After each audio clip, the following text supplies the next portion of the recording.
اقرأوا القرآن لكتاب الله. اعوذ باللہ من الشیطان الرجیم. بسم اللہ الرحمن الرحیم.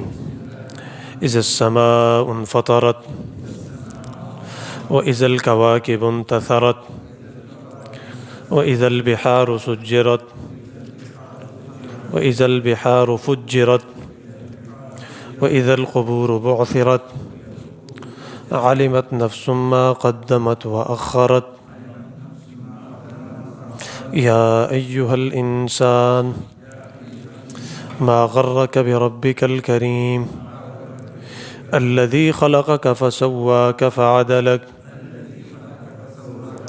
فی ای صورت ما شاء رکبک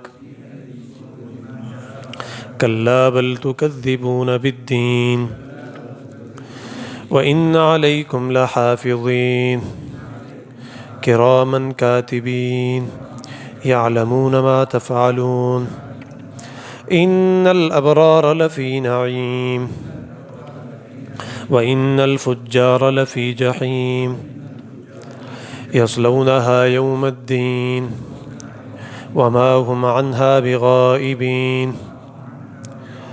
وما أدراك ما يوم الدين ثم ما أدراك ما يوم الدين یوم لا تملک نفس لنفس شیئا والامر یومئذ للہ. صدق اللہ العظیم. یہ سورۃ الانفطار ہے اور یہ بھی مکی سورت ہے. اس سے پہلے جو سورت ہم نے پڑھی تھی اس سورت کا نام تھا سورۃ تکویر. تو اس ساری سورت کا جو خلاصہ ہے اور بڑے بڑے مضامین تھے وہ دو طرح کی باتیں تھیں.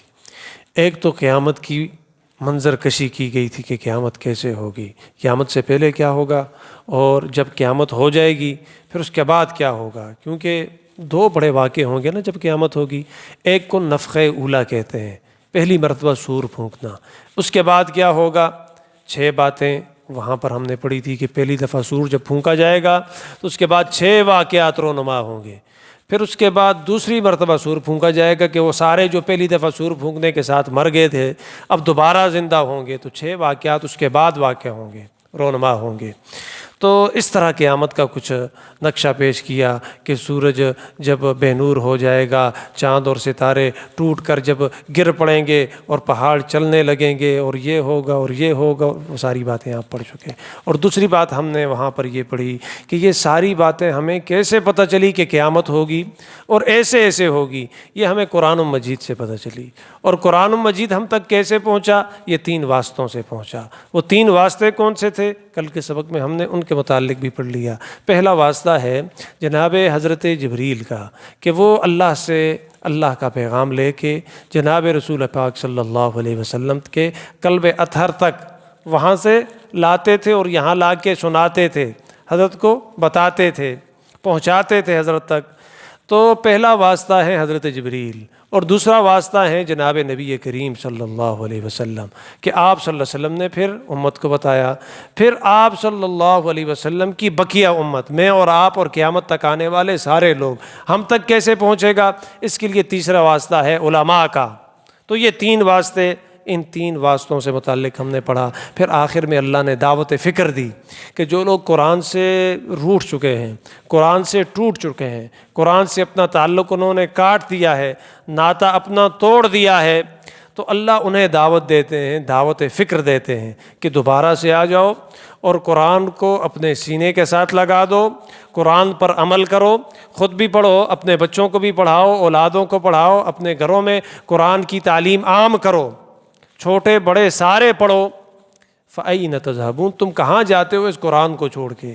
ان هو الا ذکر للہ، تو اللہ کا ذکر ہے، اللہ کی نصیحت ہے جو کہ تمام جہانوں کا رب ہے. تو خیر یہ باتیں ہم نے کل کے سبق میں پڑھی. تو آج کے سبق میں جو صورت ہم پڑھیں گے، صورت کو کہتے ہیں سورہ انفطار. تو اس صورت میں جو بنیادی طور پر مضمون تھا تکویر میں وہ قیامت تھی. تو اس صورت کا بھی جو بنیادی طور پر مضمون ہے وہ اس کا بھی یہی حال ہے، یعنی قیامت کا بیان ہے۔ حدیث میں آپ کے سامنے پڑھ چکا تھا کہ رسول اللہ صلی اللہ علیہ وسلم نے فرمایا کہ جو شخص یہ چاہتا ہو کہ قیامت کو اپنی آنکھوں سے دیکھے اس کا پورا منظرنامہ اپنی آنکھوں سامنے دیکھے، اسے چاہیے کہ وہ سورہ تکویر پڑھے، اسے چاہیے کہ وہ سورہ انفطار پڑھے، اسے چاہیے کہ وہ سورہ انشقاق پڑھے۔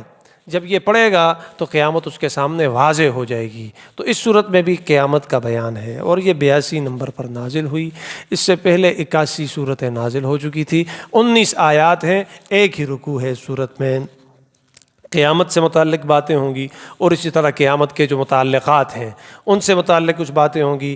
ابتدائی آیات میں قیامت کی منظر کشی ہے کہ قیامت کیسے ہوگی، کیسے واقعہ ہوگی، اس کی منظر کشی ہے، کیا کچھ ہوگا نفخہ اولا کے بعد، پہلی مرتبہ سور پھونکنے کے بعد کیا کچھ ہوگا۔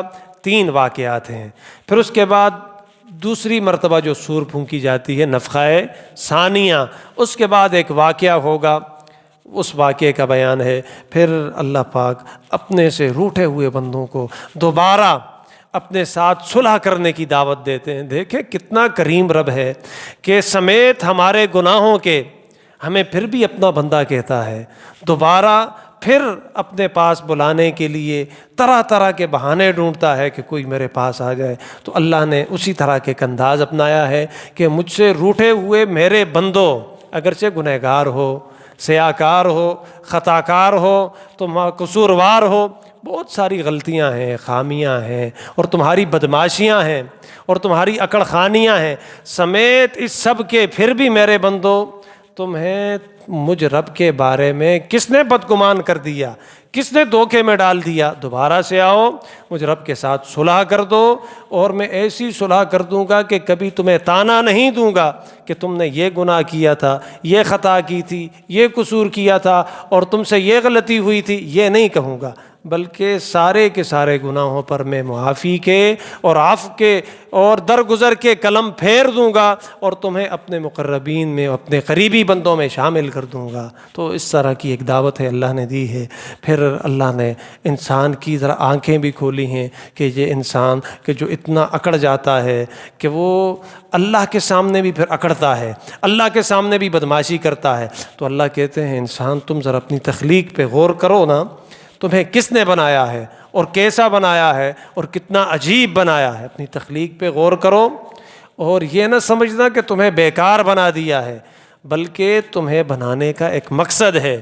پھر ویسے نہیں چھوڑا، تمہارے اوپر ہم نے کچھ فرشتے ہیں، نگران مقرر کیے ہیں، ان کی ڈیوٹیاں بھی لگا دی ہیں، وہ کیا کرتے ہیں اور کیا نہیں کرتے، وہ ساری باتیں، اور سب کچھ کرنے کے بعد پھر آخر میں یہی دعوت دی ہے کہ مرنا ہے، ضرور مرنا ہے، پھر اس کے بعد تم نے زندہ ہونا ہے۔ اللہ کے حضور وہی فرشتے جو تمہارے اوپر نگران تھے، ان کی وہ تیار کردہ رپورٹ اور تمہاری رپورٹ جو تم کر کے بھول گئے، لیکن اللہ سے تو بھولتے نہیں ہیں نا، اللہ وہ تمہارے سامنے رکھ دیں گے۔ تو بہتر ہے کہ اس دن کے آنے سے پہلے پہلے تم دوبارہ اللہ کے ساتھ صلح کر دو، اللہ کے ساتھ دوستی کر دو، اور تاکہ اللہ کے تم فرما بردار اور شکر گزار اور نیک بندوں میں شامل ہو سکو۔ یہی ہے سورت کا خلاصہ۔ اللہ فرماتے ہیں ذا السماء انفطرت، کہ جب آسمان پھٹ جائے گا، یہ ہے پہلا واقعہ۔ پہلی مرتبہ سور پھونکنے کے بعد جو بڑا واقعہ ہوگا وہ یہ ہوگا کہ آسمان پھٹ جائے گا۔ کیسے پھٹے گا؟ یہ سورہ نبا میں ہم پڑھ چکے ہیں۔ فکانت ابوابا، آسمان کے دروازے ہو جائیں گے۔ تو دروازے، یہ تو چھت ہے نا، چھت میں جب دراڑیں پڑ جائیں تو پھر وہ چھت نہیں رہتی۔ تو فکانت ابوابا اذا السماء انفطرت، کہ جب آسمان پھٹ جائے گا، یہ بڑا واقعہ ہوگا۔ وَإِذَا الْكَوَاكِبُ انتثرت، اور جب ستارے بکھر جائیں گے۔ اب تو وہاں پہ جڑے ہوئے ہیں نا، لیکن یہ بکھر جائیں گے، اور کیسے بکھریں گے؟ یہ پچھلی صورت میں ہم پڑھ چکے ہیں وَإِذَا النُّجُومُ انْكَدَرَتْ، کہ جب ستارے ٹوٹ کر گر پڑیں گے، ایسے بکھریں گے۔ وَإِذَا الْبِحَارُ فُجِّرَتْ، اور جب سمندروں کو ابال دیا جائے گا۔ کیسے ابال دیا جائے گا؟ پچھلی صورت میں آپ پڑھ چکے ہیں کہ سورج کو اور چاند کو اور جتنے بھی اس طرح کے سیارے ہیں کہ جن کے اندر شدت ہے، گرمی ہے، حرارت ہے، ان کو اٹھا کر اللہ سمندر میں پھینک دیں گے۔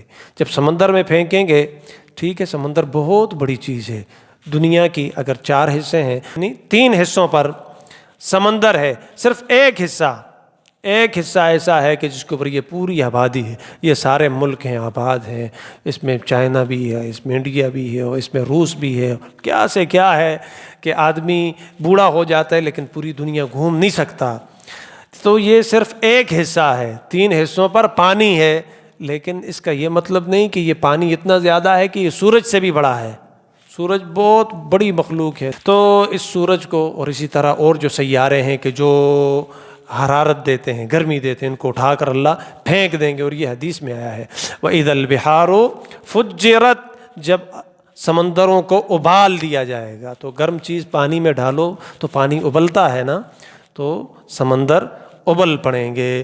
وَإِذَا الْقُبُورُ بُعْثِرَتْ، یہ ہے دوسری مرتبہ سور پھونکنے کے بعد پیش آنے والا واقعہ، وہ یہ ہے کہ جب قبریں کھول دی جائیں گی، اکھاڑ دی جائیں گی، پھاڑ دی جائیں گی قبریں، سارے لوگ اپنی قبروں سے دوبارہ سے زندہ کر دیے جائیں گے۔ علمت نفس، اس وقت نفس کو یعنی انسان کو پتہ چل جائے گا کہ ما قدمت و اخرت، جو کچھ اس نے آگے بھیجا اس کا بھی پتہ چل جائے گا، وَأَخَّرَتْ، اور جو پیچھے رکھا اس کا بھی پتہ چل جائے گا۔ آگے کیا بھیجتے ہیں؟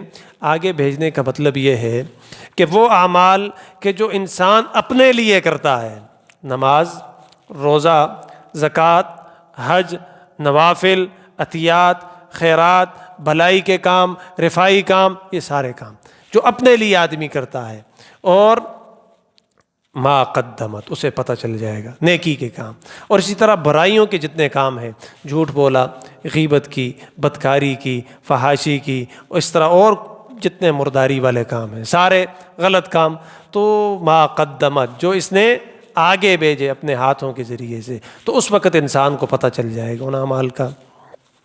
وَأَخَّرَتْ، اور وہ اعمال وہ بھی کھل جائیں گے جو اس نے پیچھے رکھے۔ پیچھے رکھنے سے مراد کون سے اعمال ہیں؟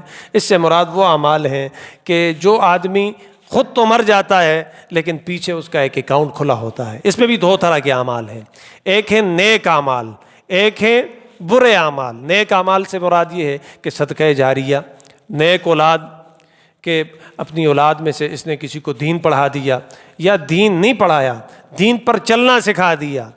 ضروری نہیں ہے اپنے بچوں کو مولوی بناؤ، اور ضروری بھی نہیں ہے اپنے بچوں کو حافظ بناؤ، لیکن بڑی اچھی بات ہے اگر کسی کا بچہ ہو اور حافظ قرآن بھی ہو، یہ اس کے لیے بھی اعزاز کی بات ہے اور والدین کے لیے بھی اعزاز۔ لیکن ضروری نہیں ہے کہ کوئی حافظ بنے، اور ضروری نہیں ہے کہ کوئی عالم بنے، لیکن یہ ضروری ہے کہ انسان بنے اور ٹھیک ٹھاک مسلمان بنے، یہ ضروری ہے۔ تو یہ ہے پچھلا ذخیرہ کہ جو آدمی تو مر جاتا ہے اور پیچھے نیک اولاد اگر کسی نے چھوڑی ہے، تو یہ کام تو اولاد کرتی ہے، لیکن قبر میں باپ خوش ہوتا ہے، باپ کی روح خوش ہوتی ہے، اور اس کے اکاؤنٹ میں اور اس کے نامہ اعمال میں وہ نیکیاں لکھ دی جاتی ہیں۔ تو یہ صدقہ جاریہ، یا کوئی رفائی کام کر دیا، فلاحی کام کر دیا، کوئی کنواں کھدوا دیا، کوئی ہینڈ پمپ لگوا دیا، کوئی ٹوٹی وغیرہ نل لگا دیا، نلکا لگا دیا، کوئی نالی پختہ کروا دی، یا کسی گلی کو پختہ کر دیا، رستے میں سے کوئی گند وغیرہ تھا اس کو صاف کر دیا، کچھ نہ کچھ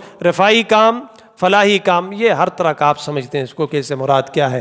تو ما اخرت، جو اس نے پیچھے چھوڑا ہوگا وہ بھی سامنے آئے گا، اور اگر خدا نہ کرے کہ اس نے پیچھے ایسی اولاد چھوڑی کہ جو بدبخت ہے، جو نیک نہیں ہے، جو دیندار نہیں ہے، جو صالح نہیں ہے، جو باپ کا نام اونچا کرنے والی نہیں ہے، جو دین سے دور ہے، بے دین ہے، اور دنیا داری اور پیسہ اور یہی بس اس کو اس نے اپنا مطمع نظر سمجھا ہے اور زندگی کا مقصد سمجھا ہے، ایسی اولاد چھوڑ کے گیا ہے، تو پڑا تو یہ قبر میں ہوگا، اور بہت ساری نیکیاں اپنی ساتھ بھی لے گیا ہوگا، لیکن یہاں پر یہ مردار بیٹا برائیاں تو یہ کرتا ہے، لیکن یہ بیٹا اس باپ کا جز ہے نا، تو اس باپ کو جو وہاں پہ قبر پہ پڑا ہے، اس بیٹے کی بدعمالیوں کی وجہ سے وہاں جلتا رہے گا۔ تو ما قدمت و اخرت، اور اسی طرح اگر کسی نے کسی کا رستہ تنگ کر دیا، خود تو مر گیا، اب قبر میں چلا گیا، 6 فٹ قبر ہے اور اس کے اندر وہ پڑا ہوا ہے، لیکن اس نے کسی کا رستہ تنگ کر دیا، اپنی سیڑھیاں باہر نکال دی، اور اپنا جو چھپر ہے اور اپنا جو پرنالا ہے اس کو ذرا گلی میں کر دیا، لوگوں کے لیے رستے تنگ کر دیے، رستے گھر تمہارا گیٹ ہے، لیکن گیٹ کے سامنے اس نے اپنی گاڑی مستقل کھڑی کر دی کہ یہ اسی کے لیے ہے، حالانکہ یہ گلی تو سب کے لیے ہوتی ہے نا۔ اس طرح اور بہت ساری نالی ہے، اس نے اپنے حصے میں اس نے نالی نہیں بنائی لیکن دوسرے کے حصے میں سے نالی بنا دی، یا گلی کو کھود کے درمیان میں سے اس نے پائپ گزار دیا اور پھر اس کو سیدھا نہیں کیا۔ یہ سارے ایسے کام ہیں کہ جس کی وجہ سے آدمی کو نقصان پہنچتا ہے، تاوان پہنچتا ہے، خسارہ ہوتا ہے۔ تو یہ بھی ایسی چیزیں ہیں کہ جو آدمی مر جاتا ہے لیکن پیچھے رہ جاتی ہیں۔ علمت، اللہ فرماتے ہیں پتہ چل جائے گا، معلوم ہو جائے گا نفس انسان کو ما ان اعمال کا قدمت جو اس نے آگے بھیجے، وہ بھی کھلی کتاب کی طرح اس کے سامنے ہوں گے۔ وہ اخرت، اور وہ اعمال بھی کہ جو اس نے پیچھے چھوڑ دیے تھے، یہ بھی میں نے آپ کو بتا دی، یہ بھی پتہ چل جائیں گے۔ تو وہ دن آنے والا ہے، یہ ہے قیامت کا واقعہ۔ تو لوگ ایسے کیوں کرتے ہیں؟ لوگ ایسے کیوں کرتے ہیں کہ ان کو آخرت کی فکر نہیں ہوتی، اپنی قبر یاد نہیں ہوتی، اور آخرت کا دن یاد نہیں ہوتا، اللہ کے سامنے کھڑا ہونا یاد نہیں ہوتا، تو وہ لوگوں کو ستاتے ہیں، لوگوں کو پریشان کرتے ہیں، اور کسی کی مجبوری سے فائدہ اٹھاتے ہیں۔ یہ کیوں کرتے ہیں؟ تو فرمایا کہ ان لوگوں کو شیطان نے ایک دھوکہ دیا ہوتا ہے۔ وہ دھوکہ کیا ہے؟ کہ یا اللہ غفور الرحیم ہے، اللہ بڑا سخی ہے، وہ ستار ہے، پردے ڈالتا ہے، غفار ہے، بخش دیتا ہے، تواب ہے، اور یہ ہے یہ ہے یہ ہے، اس طرح جو اللہ کی صفات ہیں نرمی والی، شیطان دھوکہ دیتا ہے اور اس سے یہ کام کروا دیتا ہے۔ لیکن یہ بلا دیتا ہے کہ اللہ جبار بھی ہے، اللہ قہار بھی ہے، اللہ سخت قسم کی پکڑ کرنے والا بھی ہے، یہ اس سے بلا دیتا ہے۔ تو اللہ فرماتے ہیں یہ دھوکہ انسان کو کس نے دیا؟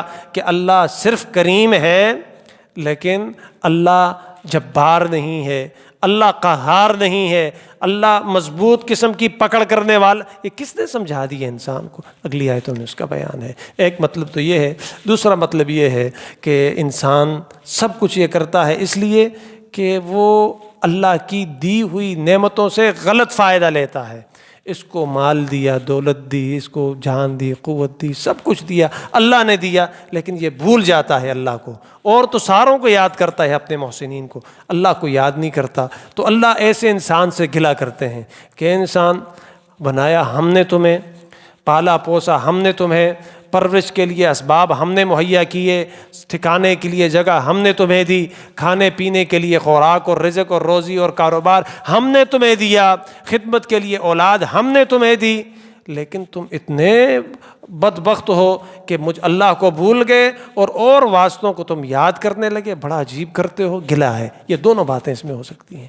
اللہ فرماتے ہیں یا ایھا الانسان، اے انسان، ما غرک بربک الکریم، تجھے کس چیز نے اپنے رب کے بارے میں دھوکے میں ڈال رکھا ہے؟ کس چیز نے دھوکے میں ڈال رکھا ہے؟ شیطان نے، ملعون نے، لعنتی نے۔ پہلی تفسیر جو میں نے آپ کے سامنے کی کہ اللہ کے حضور پیش نہیں ہونا، وہ غفور الرحیم ہے، اگر پیش بھی ہوئے معاف کر دے گا، اور جو دوسری صفات ہیں ان کو بھلا دیا۔ ایک مطلب تو یہ، اور دوسرا مطلب یہ اللہ کہتے ہیں نہ شکر انسان، اے غافل انسان، اے ہمارا کھا کر، ہمارا پی کر اور ہم سے لے کر ہماری ہی ناشکری کرنے والے انسان، ما غرک بربک الکریم، تجھے تمہارے اس کریم رب کے بارے میں کس چیز نے اور کس نے دھوکے میں ڈال دیا؟ وہ تو اتنا غفور الرحیم ہے، ذرا دیکھو کہ اس نے تمہیں کس طرح پیدا کیا۔ اللہ فرماتے ہیں الذی، اللہ تو وہ ذات ہے، اتنا کریم ہے، خلقک، جس نے تمہیں پیدا کیا، فسواک، صرف پیدا نہیں کیا جانوروں کی طرح، جس طرح جانوروں کے بچے پیدا ہو گئے، نہیں، بلکہ جب تم پیدا ہوتے ہو نا، پیدا ہونے کے ساتھ تمہارے گھر میں ایک جشن ہوتا ہے، بلکہ تمہاری پیدائش سے پہلے انتظار ہوتا ہے۔ اور لوگ کیا سے کیا کرتے ہیں، جب تم خلقک، تمہیں پیدا کیا، فسواک، اور صرف پیدا ہی نہیں کیا، فسواک، پھر ٹھیک ٹھیک پیدا کیا۔ کان کی جگہ پر ناک نہیں لٹکائی، اور ناک کی جگہ پر تمہاری کان نہیں رکھے، اور تمہاری آنکھیں آگے پیچھے نہیں کی کہ آنکھیں یہاں کی بجائے پیچھے لگا دیتے اور سر کو اوپر کے بجائے نیچے، ایسے نہیں کیا۔ فسواک، جیسے مناسب تھا نا ویسے ہی کیا۔ فعدلک، پھر تجھے برابر بھی کیا، اعتدال کے ساتھ رکھا، سر یہاں اچھا لگتا ہے، مناسب لگتا ہے، بھلا لگتا ہے، یہاں پہ رکھا، پاؤں نیچے اچھے لگتے ہیں ویسے رکھے، اور تمہاری 5 سے 6 انگلیاں نہیں بنائی، اور 10 کے بجائے تمہاری 15 انگلیاں نہیں بنائی، 2 بازوؤں کے بجائے تمہارے 4 بازو جانوروں کی طرح اس طرح نہیں کیا تمہارے ساتھ، بلکہ جیسے تم مناسب لگتے تھے ویسے کر دیے۔ دیکھیں نا، اگر کوئی انسان ایسا ہو کہ جو خلقت کے اعتبار سے کوئی نہ کوئی کمی رکھتا ہو یا زیادتی رکھتا ہو، 5 کی بجائے 6 انگلیاں رکھتا ہو، کیسا لگتا ہے؟ بڑا عجیب لگتا ہے۔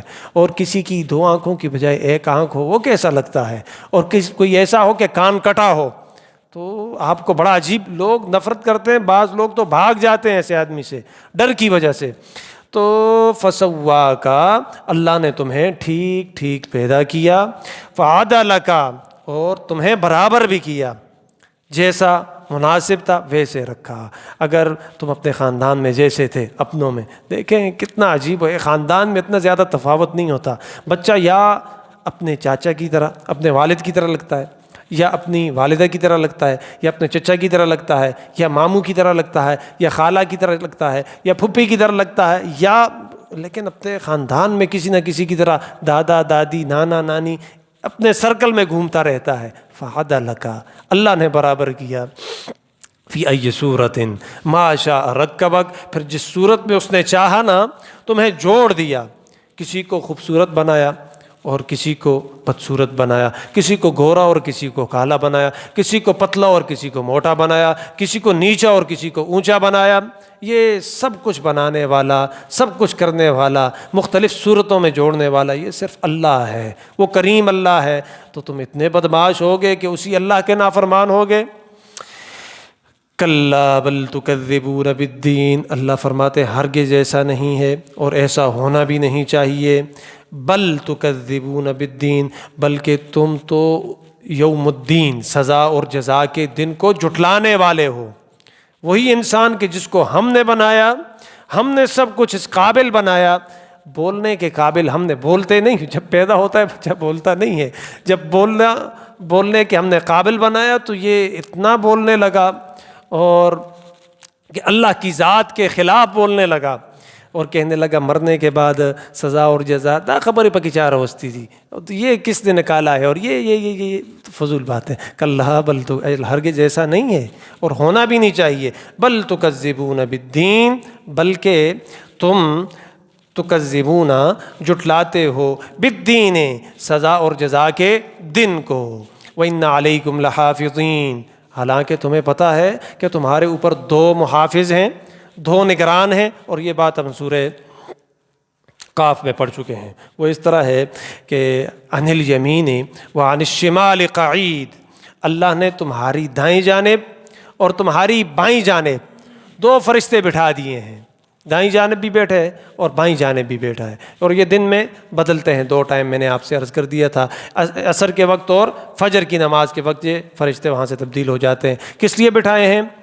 ما یلفظ من قول الا لدیہ رقیب عتید، انسان اپنی زبان سے کوئی لفظ نہیں نکالتا لیکن وہ فرشتے اس کو لکھ لیتے ہیں۔ یہ نکالتا بعد میں ہے، پہلے سے لکھ دیا جاتا ہے، لیکن یہاں پر بھی اللہ کی کرم نوازی دیکھیں، اللہ کی فیاضی دیکھیں، اللہ کی سخاوت دیکھیں، اللہ کی مہربانی دیکھیں، کتنا سخی رب ہے۔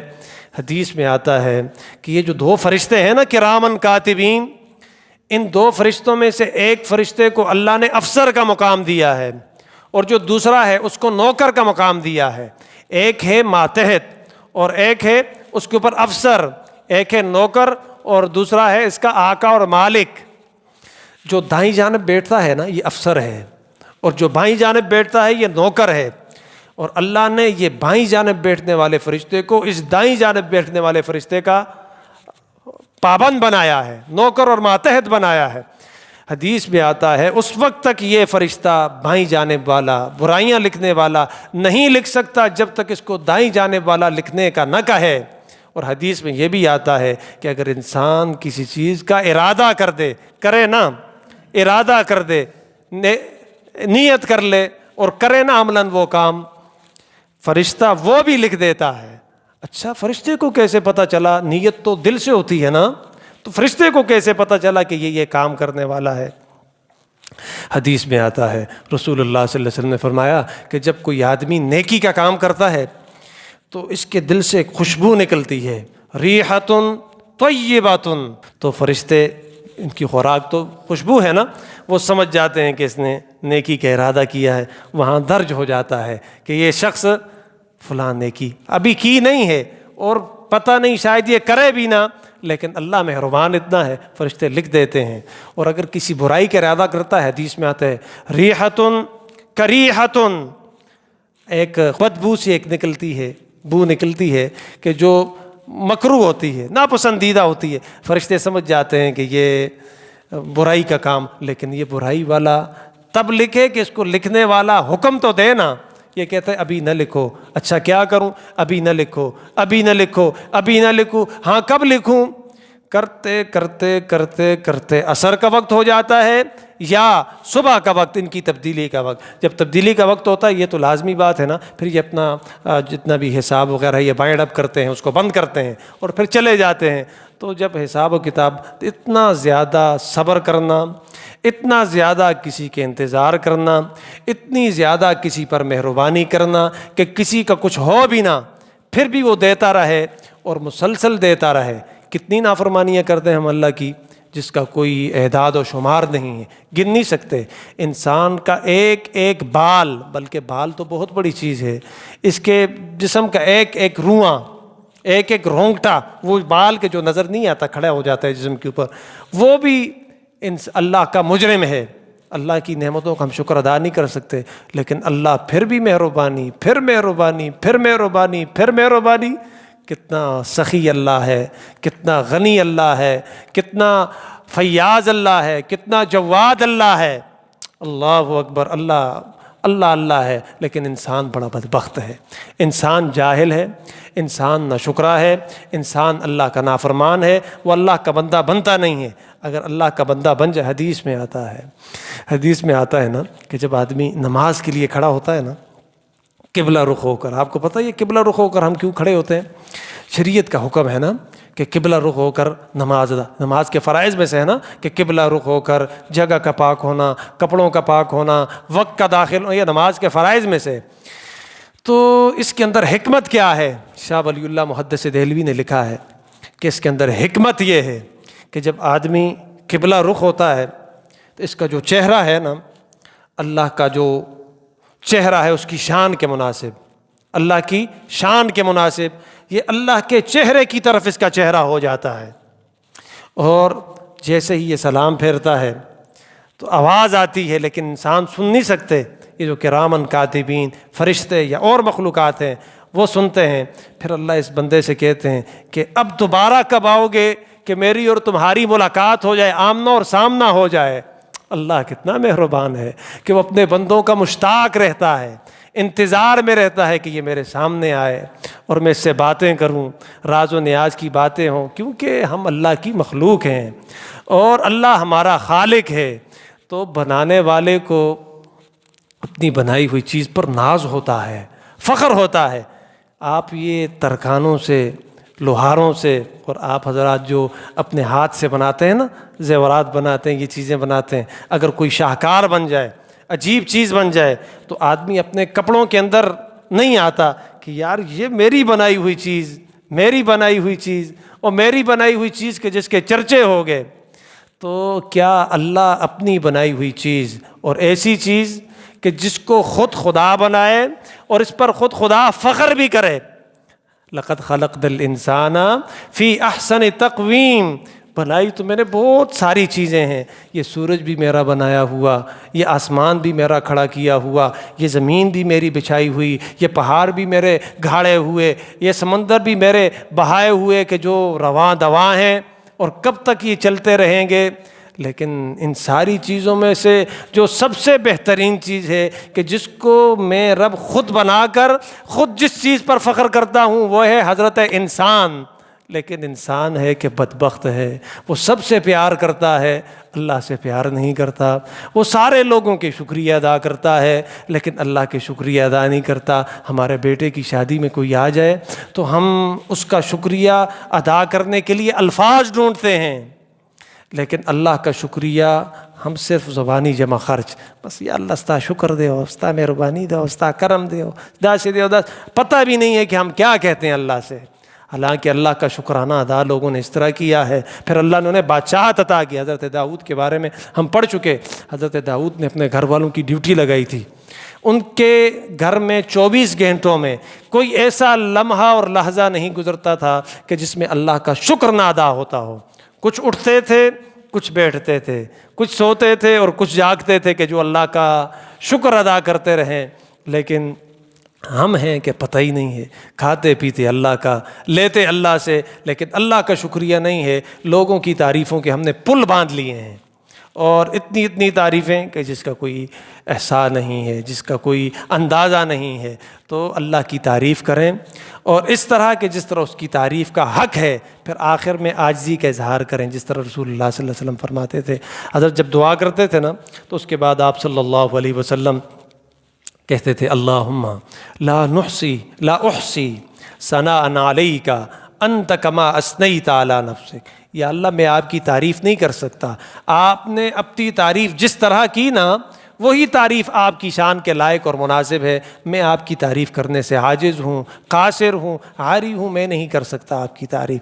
تو اللہ گلہ کرتے ہیں نا، اللہ کا گلہ بجا ہے کہ انسان کیسے ہیں اور وہ رب کیسا ہے، اس کی مہربانیاں کتنی ہیں اور ہماری ناشکریاں کتنی ہیں۔ یہ انسان کی حقیقت ہے، وہاں اللہ کی مہربانی ہے۔ تقابل خود کر لیں تو اللہ فرماتے ہیں ایسا نہیں ہے کہ تمہیں اس ساری ناشکری پر اور اس ساری نافرمانی پر چھوڑ دیا جائے گا، بلکہ ہم نے تمہارے کندھوں کے اوپر 2 فرشتے بٹھا دیے ہیں جو سب کچھ لکھتے ہیں۔ ان الابرار لفی نعیم، اچھا ان علیکم لحافظین، اور بے شک ہم نے تمہارے اوپر فرشتے مقرر کیے ہیں، نگران ہیں، کرامن کاتبین، جو کہ لکھنے والے ہیں۔ 2 معزز لکھنے والے فرشتے ہیں، کرامن کاتبین۔ تو اگر آدمی سے کچھ اس طرح کی باتیں وغیرہ ہو جائے نا، فرشتے لکھتے ہیں، ما یلفظ من قول الا لدیہ رقیب، جو کچھ آدمی کہتا ہے فرشتوں سے لکھتے ہیں۔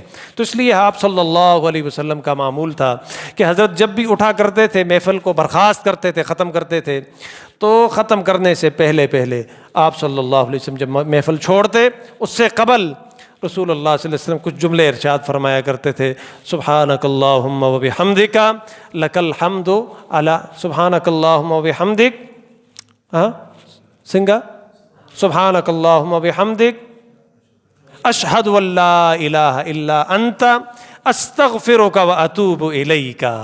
یہ پڑھنے کے بعد پھر ایسا ہوتا ہے کہ اگر آدمی سے کوئی ایسی بات ہو کہ جو مناسب نہ ہو تو وہ اللہ مٹا دیتے ہیں فرشتے۔ یہ میں نے کہا نا کہ فرشتہ نہیں لکھ سکتا، تو ان دعاؤں کی وجہ سے وہ فرشتہ پھر نہیں لکھ سکتا۔ وہ اگر نیکی والی مجلس ہو، جس طرح ہم نے برائی کی کوئی بات نہیں کی، ساری نیکیوں والی مجلس ہو اور نیکی کی باتیں ہوں، تو ان نیکیوں کے اوپر مہر ثبت کر دی جاتی ہے، مہر لگا دی جاتی ہے کہ یہ ساری قبول ہو گئی۔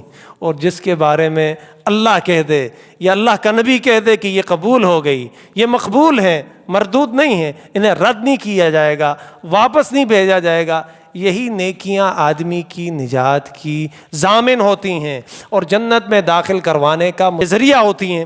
تو یہ دعا پڑھا کرتے تھے حضرت کہ سبحانک اللہم بحمدک اشہد ان لا الہ الا انت استغفرک و اتوب الیک۔ اور بعض روایات میں یہ ہے کہ سبحان ربک رب العزت عما یصفون وسلام علی المرسلین والحمد للہ رب العالمین، لیکن جو پہلی دعا ہے وہ زیادہ صحیح ہے۔ وکرامن کاتبین، وہ 2 فرشتے ہیں لکھنے والے، یعلمون ما تفعلون، جو تمہارے سارے کاموں کو جانتے ہیں، جو کچھ کرتے ہو لکھتے ہیں، کیونکہ بٹھائے اس لیے ہیں۔ یہ جدا نہیں ہوتے انسان سے، صرف 2 جگہوں کے علاوہ، 2 حالتوں کے علاوہ۔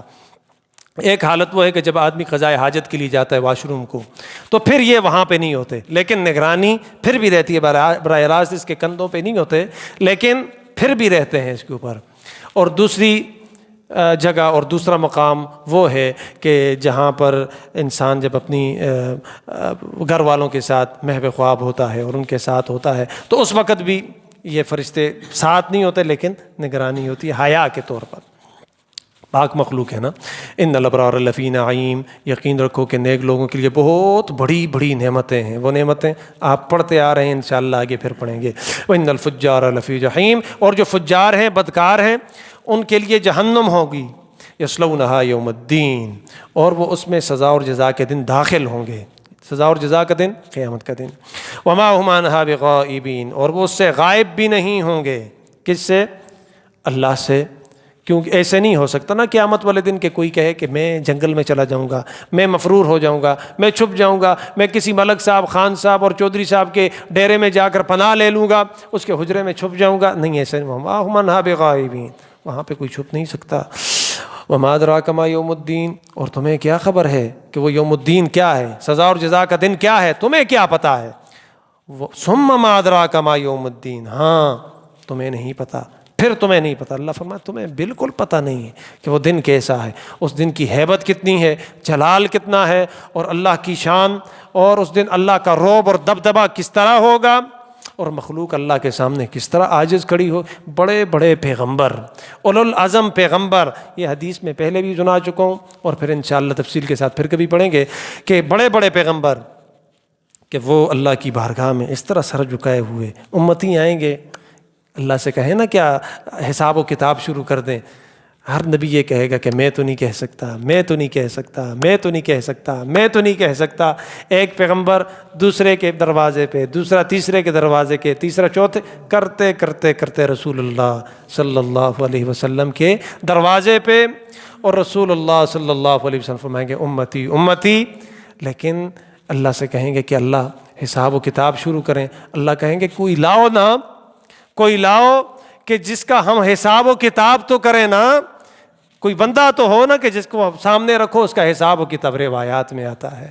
اتنے میں رسول اللہ صلی اللہ علیہ وسلم حضرت سیدنا صدیق اکبر کو آگے کریں گے کہ یا اللہ اس کا حساب لے. سب کے حساب چکا چکا ہوں، لیکن ابو بکر صدیق کا حساب و کتاب میں محمد بھی نہیں چکا سکا. یہ ہے وہ شخص. آپ کو پتہ ہے حضرت ابو بکر صدیق کتنی بڑی شان کے مالک ہیں.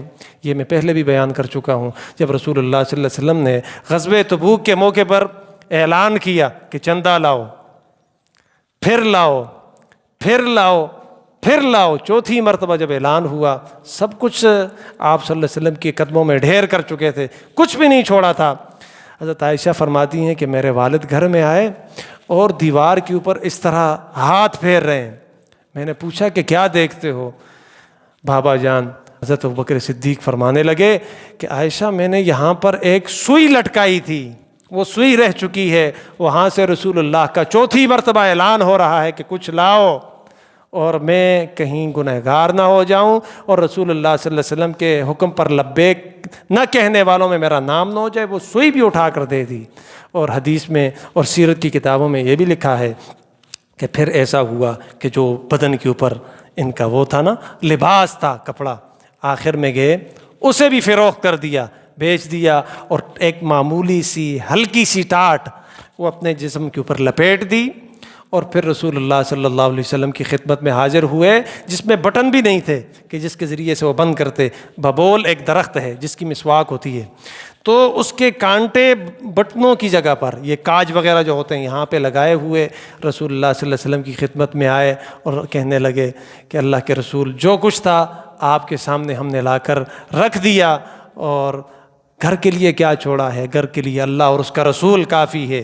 رسول اللہ صلی اللہ علیہ وسلم فرمایا ابھی جبریل آئے تھے اور یہ پیغام لائے تھے کہ اللہ فرماتے ہیں کہ ابوبکر صدیق کو مجھ رب کا سلام ہو کہ اس نے اتنی زیادہ قربانی دی اور یہ کیا. یہ تو یوم لا وما ادراک ما یوم الدین، تمہیں کیا پتہ ہے کہ یوم الدین کیا ہے، سزا اور جزا کا دن کیا ہے. یوم لا تملک نفس لنفس شیئا، یہ وہ دن ہوگا جس میں کسی دوسرے کے لیے کچھ کرنا کسی کے بس میں نہیں ہوگا، یعنی کوئی کسی کے لیے کچھ نہیں کر سکے گا.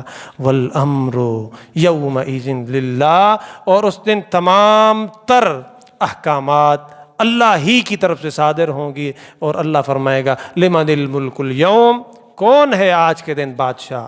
للہ الواحد القہار. اللہم ربنا آتنا فی الدنیا حسنہ وفی الآخرۃ حسنۃ وقنا عذاب النار. صلی اللہ علیہ وسلم.